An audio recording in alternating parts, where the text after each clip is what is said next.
The Russian government's goal is to weaken our country, to diminish America's global role, and to neutralize a perceived US threat to Russian interests.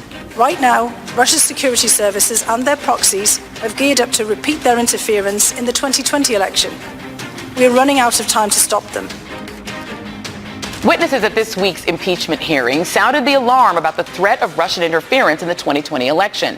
And new data from the Foreign Policy Research Institute shows that Russia has already chosen its favorite and least favorite Democratic candidates. After analyzing more than 1,700 stories from Russian state media outlets, researchers found that Tulsi Gabbard, not so surprisingly, received the most favorable mentions among the 2020 field. Joining me now is Clint Watts, former FBI agent and research fellow, and he's the research fellow responsible for the report. So, Clint, we were just talking a little bit about it in the break. So Tulsi is getting the most positive focus. Yeah, out of all of the mentions that we've looked at, she doesn't receive an overwhelming amount, but what she does is far more positive than what we've seen of the other candidates. And what are the mentions like? Talking about her in what way?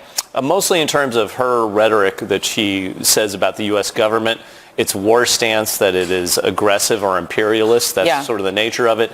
That the U.S. should stay out of places like Syria, which matches what Russia wants. Russia does not want the U.S. in Syria anymore.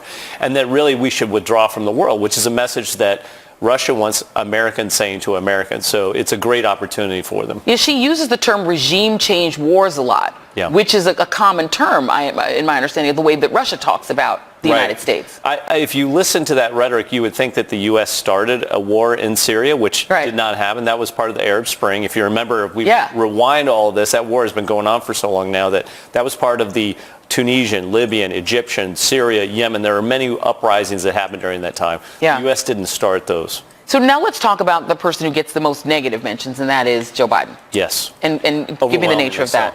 So there's two things to look at with that chart that you put up there. The first thing is just the total number of mentions. So Biden is 5 or 6 times more than like a Gabbard or most of the rest of the field. Right.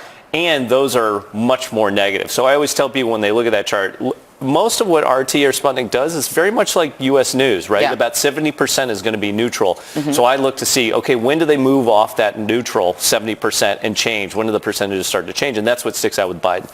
Overwhelmingly negative, lots of content about Biden, even when he wasn't really doing that well. And I would probably tell you, proportionally to what you'd see in U.S. news, they talk about him more. The Russians don't waste time in their overt news talking about candidates they don't care about. Yeah. So it's really fascinating to me is Elizabeth Warren. They hardly mentioned her for months, and only in the recent past couple months have they started to talk about her.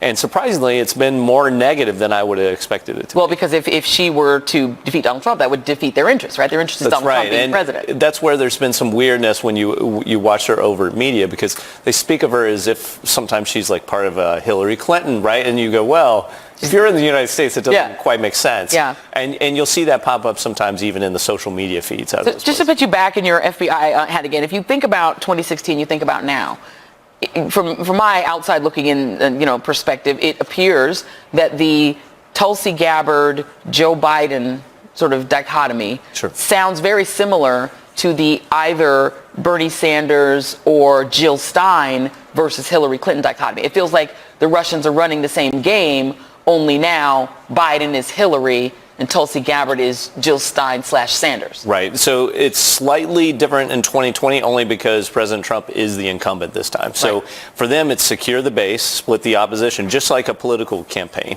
And so from Putin's perspective, sure, he would love to see Trump in there. And to get that outcome, well, you go against the biggest challengers, to Trump, and you try and prop up people that are divisive or splitting the opposition on the Democratic side. So this would be populist candidates on the political left. With that, though, interestingly, one of our next posts will be about President Trump and how they talk about him. And so the theory that kind of is repeated in the press, which isn't always true, is that, they are pro-candidate Trump, but they're not always pro-President Trump. They mock him. They mock him. Yeah. So it's interesting to watch in their media. On the same day, they'll say, well, President Trump is kind of the greatest candidate ever, but we don't like what he's doing in Syria or Ukraine. Yeah. It's not as straightforward as people might think. Yeah, I don't think it's respect for Trump that's driving Russia. I think he's useful. I want to talk a little bit about Kamala Harris as well, because one of the key ways that Russia attacked the last election was by trying to induce progressive, younger African-American voters to not vote, to stand down on Donald Trump. There seems to be a really a concerted effort to paint Harris as a villain to African-Americans. Is that still happening? Yeah, so what's interesting from Russia's perspective, I think they're more concerned with Harris as a member of the Senate Intelligence Committee, which is a part of the Russia investigation, right? And that's where her name will pop up, even in the past if you go into their media. But more interesting is really how they will always continue to play on race, ethnicity, religion, socioeconomic status as a driver, as a wedge. And so what you look at with the sort of populist bent, whether it was 2016 or 2020, they're going to try and help drive those wedges. The difference in 2020, both politically and socially, is that the Russians really don't have to create anything at this point. Americans are doing all the work for them. They're not creating any of these wedges at this point. What I can say, having watched this 2 different times, is what could Russia do to America that America isn't doing to itself? And they mostly just repurpose our content now and send it back to us. And just send it right back to us. Clint Watts, great to talk to you. Thank you very much for keeping track of all this stuff. More AMJ after the break.